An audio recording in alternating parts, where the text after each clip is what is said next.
Welcome to the Richland 2 Sports Wrap, a weekly show dedicated to the athletic teams in Richland 2. We begin this edition of the Sports Wrap with a look at volleyball.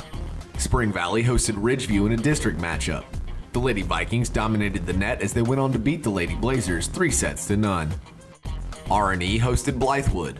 The Lady Bengals controlled the action with strong serving as they went on to beat the Lady Cavs 3-0.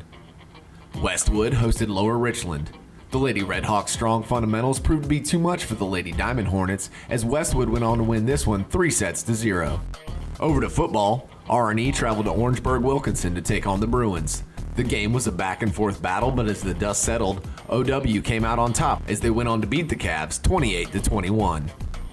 Blythewood hosted Sumter. The first half belonged to the Fighting Gamecocks as they capitalized on an interception to take the lead. But Blythewood came out fired up in the second half, driving in 3 touchdowns, going on to beat Sumter 34-19. Westwood hosted Ridgeview in a district matchup. The Redhawks came out fired up, finding the end zone 4 times in the first half. The Blazers rallied late in the first to score a touchdown. The second half proved to be a defensive battle as the clock ticked down. Westwood came out on top, going on to beat Ridgeview 32-14. Spring Valley hosted South Aiken. The Vikings dominated the first half with quick runs and strong defense. The Vikings take an early lead as Chris Adams hits John Miller with this 23-yard pass for a quick touchdown. Spring Valley tacks on another 7 points with this 28-yard run by quarterback Chris Adams. The Vikings grabbed 2 more touchdowns to close out the second half with a quick 4-yard run from John Miller and a 16-yard pass from Chris Adams to LJ Mealing.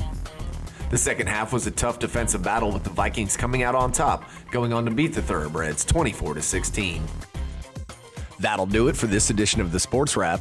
Tune in next week for all your Richland 2 sports scores and highlights.